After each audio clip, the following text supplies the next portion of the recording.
వాగులో నడిచి వస్తున్న వ్యక్తిని చూశారా? గుర్తుపట్టారా? లేదా? అయితే నేను చెప్పేది వినండి ముందు.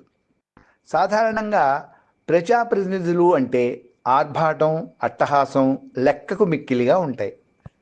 ప్రజాప్రతినిధి పదవికి తోడు ఒక సంస్థానానికి యువరాజైతే ఆ హంగు గురించి చెప్పుకోవాల్సిన అవసరమే లేదు.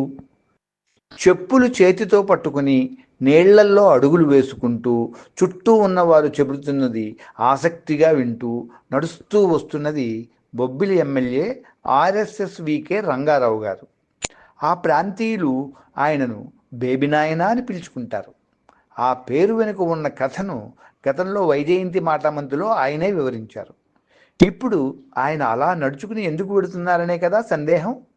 తన నియోజకవర్గంలోని తెర్లా మండలం చిన్న నందబలగ గ్రామాన్ని సందర్శించి ఆ గ్రామస్తులతో సమావేశమై సమస్యలు తెలుసుకునే ఉద్దేశంతో ఆయన ఆ గ్రామానికి బయలుదేరారు.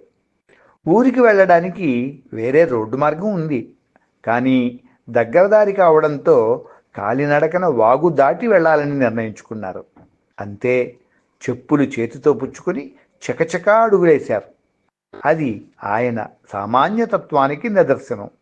ఈ కాలంలో ఎంతమంది ప్రతినిధులు ఇలా అతి సామాన్యంగా వ్యవహరిస్తారు? సేవ చేయాలనే తపనకు సింప్లిసిటీ తోడైతే ఆ వ్యక్తిత్వం పేరే ధవళ వస్త్రధారి అయిన బేబినాయన.